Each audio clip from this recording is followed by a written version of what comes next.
I thank God for this opportunity which God has given us. This week we are going to talk about the parable of the laborers in the vineyard, and that is taken from Matthew chapter 20, first few verses. And today's topic, we will title it as undeserved favor. That's what we are going to call it, undeserved favor. And before we do that, this is a question for all of us. And I want Brother Wilson's help on this. Now, what help do I need is, this is the question that we all will be answering. So if Brother Wilson, everybody, if you say a yes to this question, gives a thumbs up. If you say no, then you give a hand clap, the reactions on Zoom. And Brother Wilson, if you can help me count the number of people who are saying yes or no. We just want your opinion on that. As mankind, do we get from the Lord what we deserve? Now, before you answer this, this is in respect of, that we are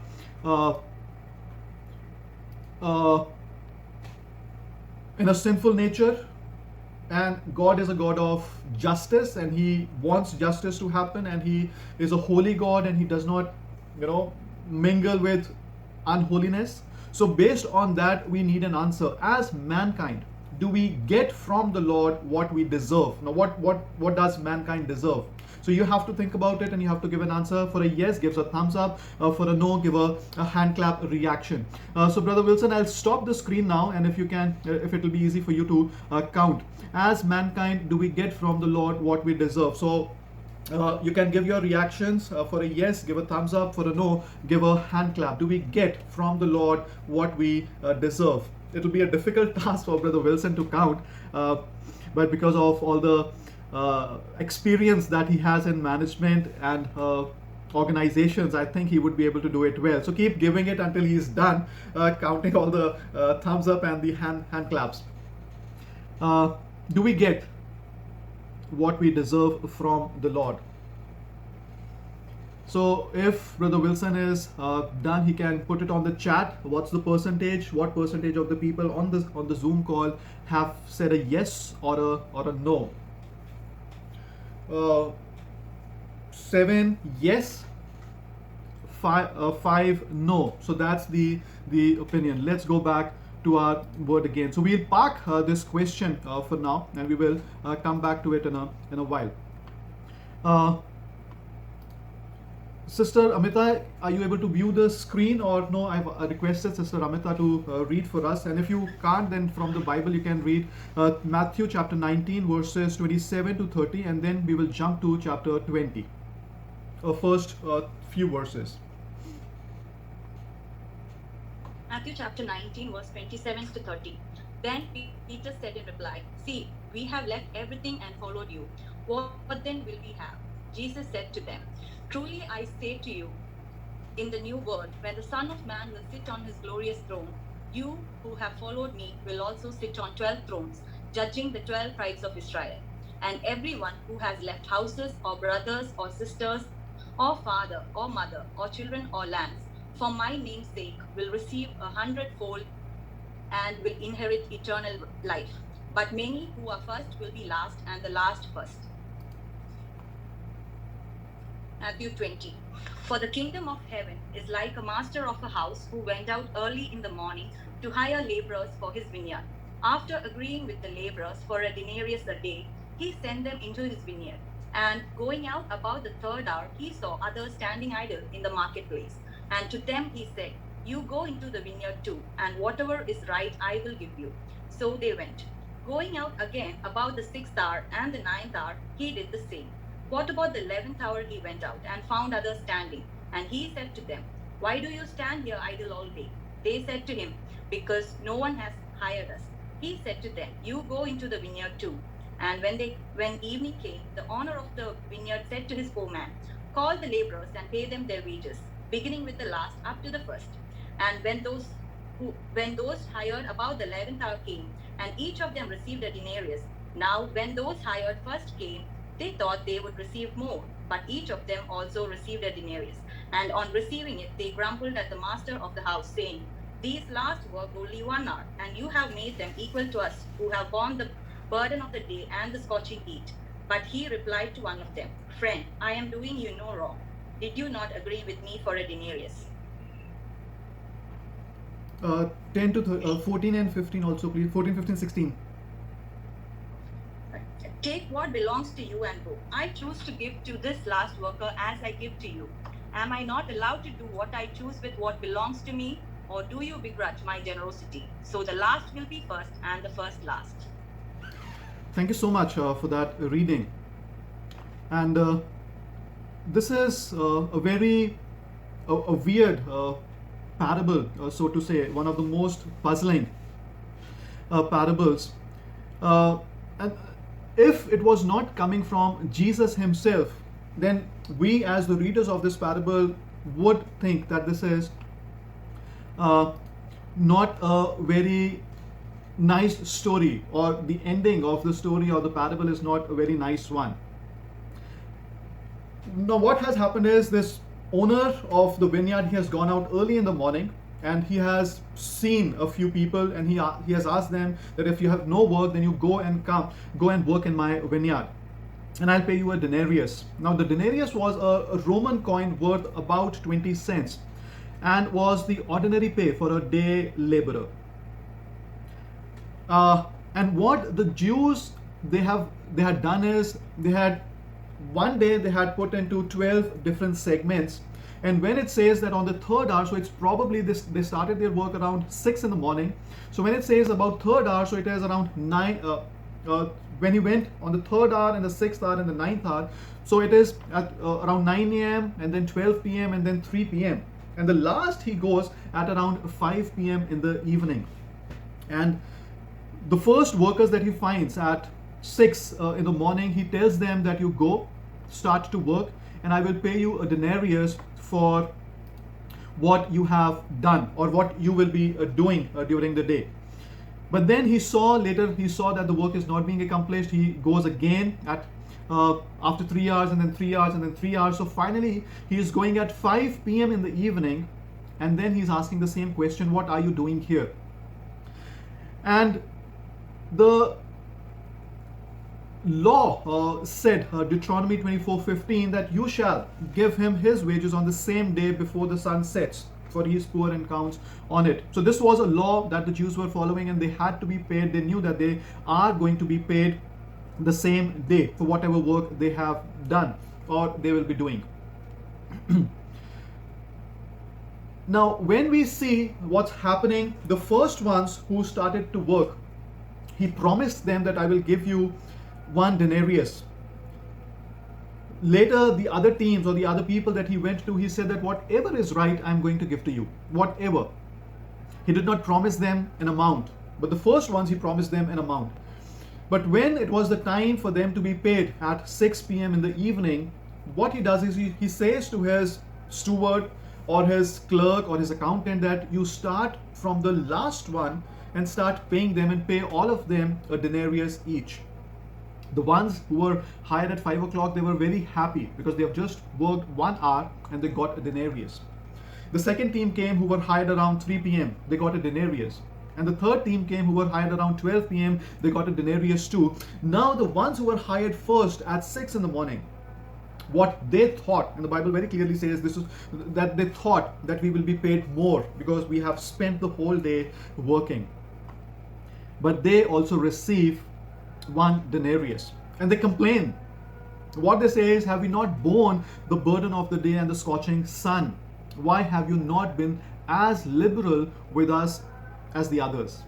And the answer came back, I do you no wrong. This is what we agreed. These were our terms and conditions, that I will pay you a denarius and I will pay you, this is what I'm going to pay to you.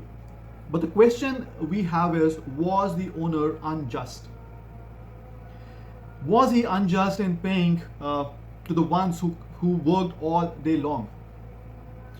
We are ready to argue that the men who labor in the heat of the day ought to be paid more than the latecomers. So if you ask us, and this is what is happening, in our organizations, in our companies, that the more incentives or the more percentages given to the people who have worked with us longer, and less is given or less percentage is given to the ones who have just joined us, who have been with us a year or 2 years. And this is what is the general practice. But then if we look at the Bible, the Bible very clearly says, Jesus says in the last verse of the 19th chapter that we have just read, the first will be last and the last will be first.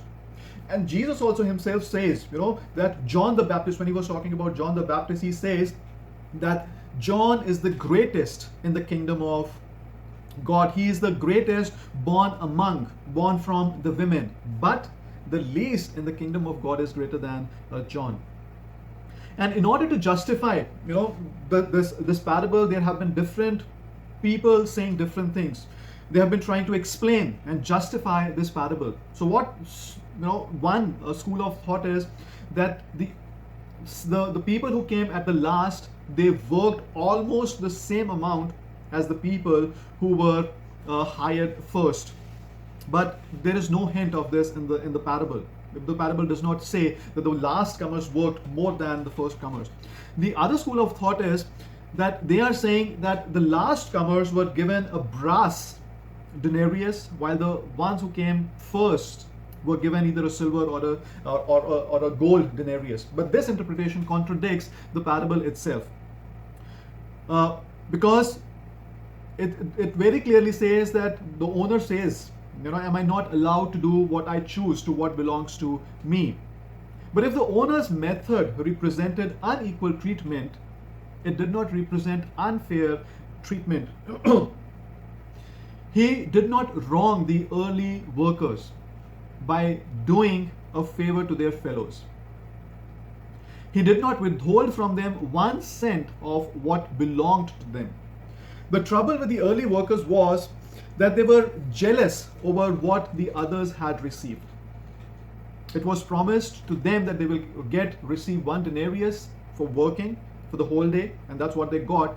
But the trouble came when the others got more than them and they were jealous. They simply begrudged the owner's generosity. They murmured not because the Lord had deprived them, but because he had been so merciful to others.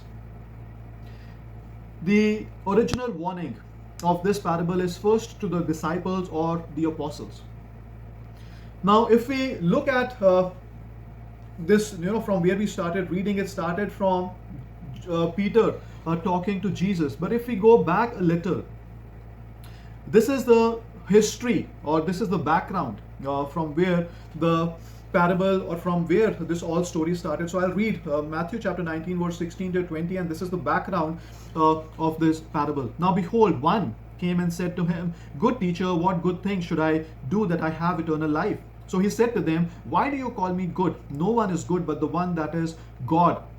But if you want to enter into life, keep the commandments." He said to him, "Which ones?" Jesus said, "You shall not murder, you shall not commit adultery, you shall not steal, you shall not bear false witness, honor your father and your mother, and you shall love your neighbor as yourself." The young man said to him, "All these I have kept from my youth. What do I still lack?" Verses 21-22. Jesus said to him, "If you want to be perfect, go, sell what you have and give to the poor, and you will have treasure in heaven, and come follow me." But when the young man heard that saying, he went away sorrowful, for he had great possession. Then Jesus said to his disciples, "Assuredly I say to you that it is hard for a man to enter the kingdom of heaven. And again I say to you, it is easier for a camel to go through the eye of a needle than for a rich man to enter the kingdom of God." When his disciples heard it, they were greatly astonished, saying, "Who then can be saved?" Jesus looked at them and said, "With men this is impossible, but with God all things are possible." Then Peter answered and said to him, "See, we have left all and followed you. Therefore, what shall we have?" Verse 28-30. So Jesus said to them, "Assuredly I say to you, that in the regeneration, when the Son of Man sits on the throne of his glory, you who have followed me will also sit on 12 thrones, judging the 12 tribes of Israel. And everyone who has left houses or brothers or sisters or father or mother or wife or children or lands for my name's sake shall receive 100-fold and inherit eternal life. But many who are first will be last, and the last first." And this is, when Jesus was talking to that rich man, Peter, unaware of his self-righteous pretension, draw a contrast of himself and the apostles with that self-centered rich man. And he said, "We have left everything and followed you. What then shall we have?" And Jesus responded that they and all the others who forsake themselves will be greatly compensated, 100-fold in the world and eternal life in the world to and with eternal life in the world to come. But Peter got the wrong impression. Jesus hastens to add, when Peter says all that we have left everything, then Jesus says that many that are first will be last and the last first. And that is to say, do not be so much considered about what you are going to get. In the kingdom of God, it is not a matter of punching the clock, so much work and so much reward. And if that is our attitude, great is, Jesus is telling him that if that is your attitude, great as your reward work may be, it will be small in the sight of God. Men may regard you first, but God will regard you last. And then Jesus gave this parable as an illustration of what he meant. The first hired were the last paid, and the least honored. Why were the least honored? Not simply because they were they were the first ones, but they were made last because they had the wrong spirit of work. When so understood, if we understand in this way, then the parable becomes a warning to the apostles who as the first workers in the vineyard might through an improper spirit end up as last in the kingdom of God. That was the attitude Peter had and the other apostles had. They thought that we are the first ones hearing directly from Jesus what his teachings are, and we are the first ones. What are we going to get? But Jesus says, because you have left everything, you have left your houses and your fathers and your mothers and all that, you will have your reward. But if you have a wrong spirit, if you have a wrong thinking, a thinking process, then you are going to be the last. The second warning came to the Jews. And what was to the Jews? Jews thought that for centuries they had been God's chosen people. They were bound to God by a special covenant. And they were exclusive recipients of his special promises. And for so many years, they had this concept that we are very, very special. And they thought that we have entered the Lord's vineyard. All the nations were latecomers. So according to this view, what Jesus is saying is that Jews, like the early workers, would resent the gathering of the Gentiles. In the time to come, in the kingdom of God, the Gentiles through their service would be made first, and the Jews who were once first, because of their hatred of others, would be made last. And look at the attitude of the Jews when we read about them in the Bible, in the parable, in the Gospels. They had a very indifferent attitude towards the other nationalities. They thought we are special. They thought we are the chosen ones. They thought that we are a better race. That's what Jesus thought. And this parable is giving warning to the Jews as well. The first will be made last, and the last first. The third is attitude toward work. Aside from its primary applications to the disciples and to the Jews, this parable plainly teaches other basic truths. It tells us that the amount of work accomplished is not as important as the spirit with which the work is done. I'll repeat that. The amount of work accomplished is not as important as the spirit with which the work is done. I might say I'm doing so much work. I might look at my colleagues who are doing lesser work than I am doing. And then that spirit, that attitude within me, it changes. There are on one hand the workers who work for pay. It is specifically said that the early workers agreed to work for a denarius a day. This may suggest that maybe there was some kind of a bargaining from both sides. Okay, this much I will give you, and the workers said no, we want this much, whatever. But it was set. The terms and conditions were set that you will be given for a denarius for the work that you do. Many people are like that. On almost every job and practically every business and profession, there are those who work only for pay. They have decided on their vocation or taken their jobs with one thing uppermost in their minds: how much am I going to get? And with this self-absorbed aim, they do their task. For them, work is a duty, a burden that has to be borne, and other than doing what they are told to do. A teacher who teaches for gain, a doctor who is more concerned about collecting his bills than tending the patients, a preacher who first looks at his paycheck before setting out a new field, before setting out a new mission station, before setting out a new church, are sowing the seed of decay in the society. They want to deal with the Lord on the principle of so much for so much. They picture God as a ledger keeper who puts down in the credit column so many hours of work and so many deeds done.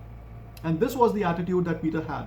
Lord, look at the hard lives we have had to live and the sacrifices we had to make in following you. Now tell us what we are going to get.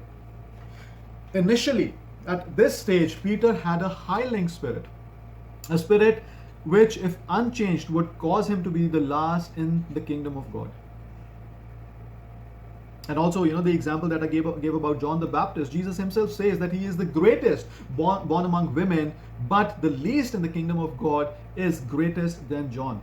On the other hand, there were workers who worked without thinking of pay. The workers employed in the late hours did not require an agreement before entering the work. They were grateful for the work given to them. They were grateful for the generosity of the owner.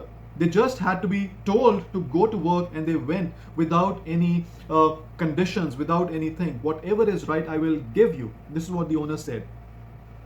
They did their work trusting that their master would reward them. And true Christian service must always be rendered in that spirit. The man who really serves God does not serve for pay. Love seeks no reward. And this is what God is teaching them. Jesus is teaching them at that point of time. The mother who guards the bed of a sick child does not think of a reward. Parents who plan and save and pray for their children do not expect a reward.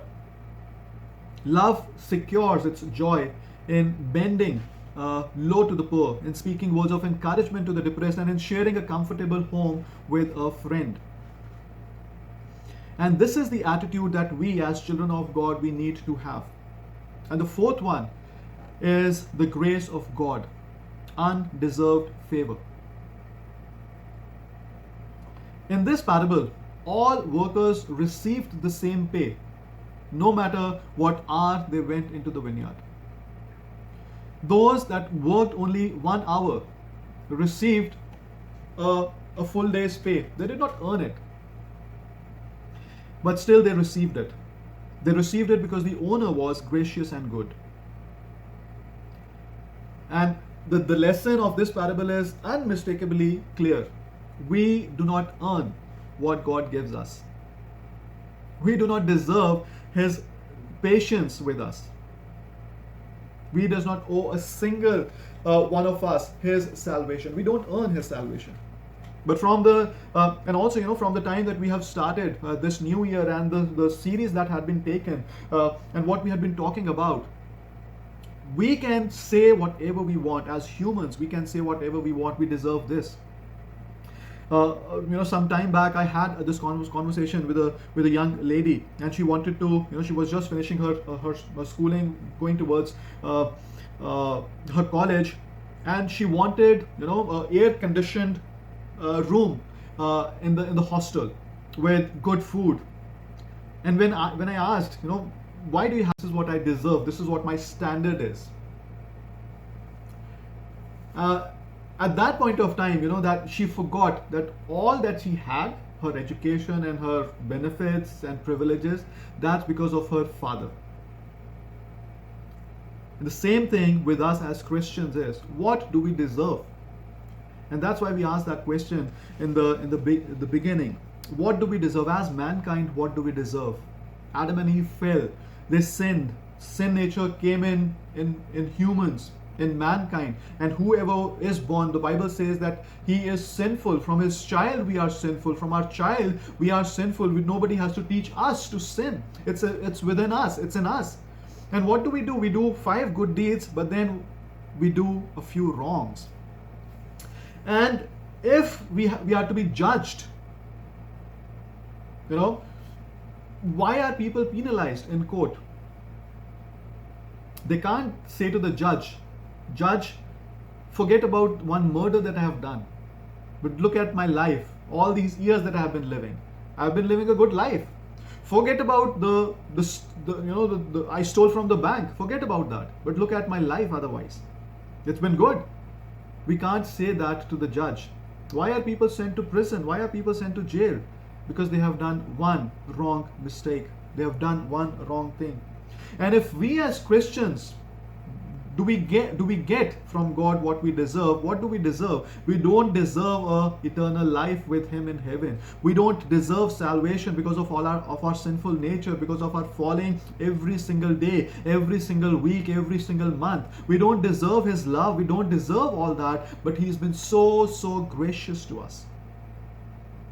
He's been so good to us. He's been so merciful to us. What do we deserve? We deserve to go to hell. We deserve His wrath. But then what God has done in His great mercy, in His great grace, in His love, that He put everything upon Jesus on the cross. And He has set us, mankind, free. And that's why Bible says in John 3:16, for God so loved the world that whoever believes in Him will not perish but have everlasting life. So we as Christians, we as people, we as human beings, what do we need to do? We just need to trust and believe in the name of Jesus, and we are going to get that undeserved favor. We are going to get that favor from God. The first will be to see many people. Now, English preacher John Newton once said that when I get to heaven, I shall see 3 wonders. The first will be to see many persons there whom I did not expect to see. The second will be to miss many whom I did expect to see. And the greatest wonder of all will be to find myself there. We work, it is true, but God gives. But what God gives is not pay. God gives us salvation. And this is what we as Christians, we want from Him. We don't want pay. We don't want, if He has to see the good versus the bad that we do, definitely the bad would be much lower. But then God is so gracious, God is so wonderful, God is so loving that He has His undeserved favor on our lives, His grace on our lives. And when those first comers in this parable that we were talking about, if they would have understood the grace and the mercy of the owner, they wouldn't have grudged, they wouldn't have grumbled, they wouldn't have complained. And the same should be our attitude as well. We should be so much thankful to God. And also, to bring this message to conclusion, let's think about what's happening right now in the world. The people who are very, very careful, who are working in the hospitals, from the medical profession, the people who wear their masks, who try to maintain social distancing, but some of them, they still got COVID positive. And look at our lives. We go out, we talk to people. There have been people who got COVID positive, like Mark is with us, he got COVID positive. Wilson's family, they got COVID positive, but God's grace and God's healing hand was upon our people that we recovered.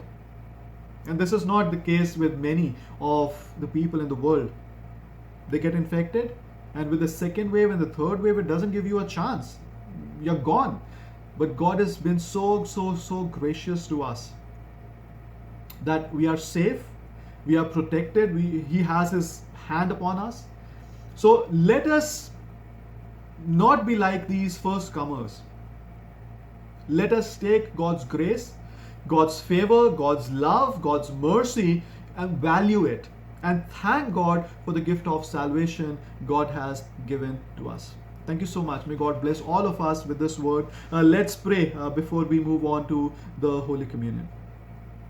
Father, in the name of Jesus, we thank you that you helped us to understand the meaning of this parable, of your undeserved favor, of your grace, of your love. And Father, there have been chances in our lives that we have been taking your grace and your love for granted.